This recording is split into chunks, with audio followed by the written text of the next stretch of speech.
Every Wednesday, the kids knew a mystery reader was coming to our classroom at some point in the day. Sometimes it was a friend of mine, sometimes it was one of their parents, sometimes it was a member of the community.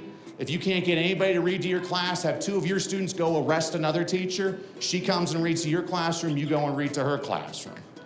Musical chairs reading.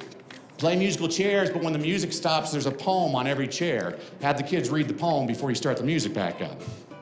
Dueling Banjos. So I was reviewing the Utah State teaching standards, all 8,600 of them.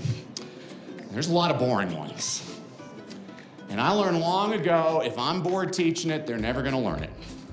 So the question I always ask myself is, how do I take boring stuff and make it interesting? Sister Teresa. Sister Teresa was my first grade teacher. And one day, Sister Teresa gathered all of us first graders on the reading carpet, and she read to us a book. The book was called Millions of Cats by Wanda Gag. It's an old book. It was written in the 1920s, I think, when Sister Teresa was a teenager.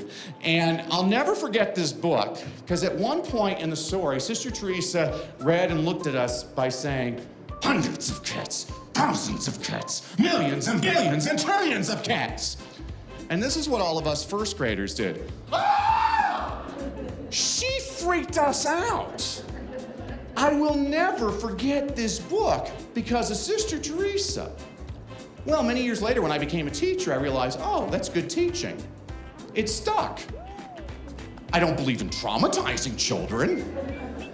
Oh, but I do believe in getting kids to remember information. I know how to do it. Echo me. Hundreds of cats. Hundreds of cats. Thousands of cats. Thousands of cats. Millions and billions and trillions of cats. Millions and billions and trillions of cats. Okay, this time we'll do it based on volume. We'll go whisper, normal voice, loud voice. 1, 2, ready, go. Hundreds of cats. Thousands of cats. Millions and billions and trillions of cats. This time we'll do it like country western singers. 1, 2, ready, go.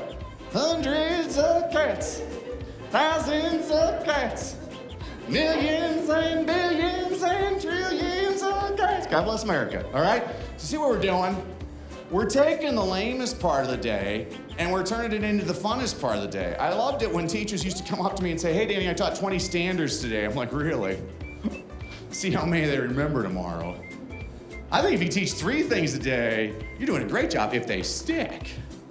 Our job as teachers is to get information to stick.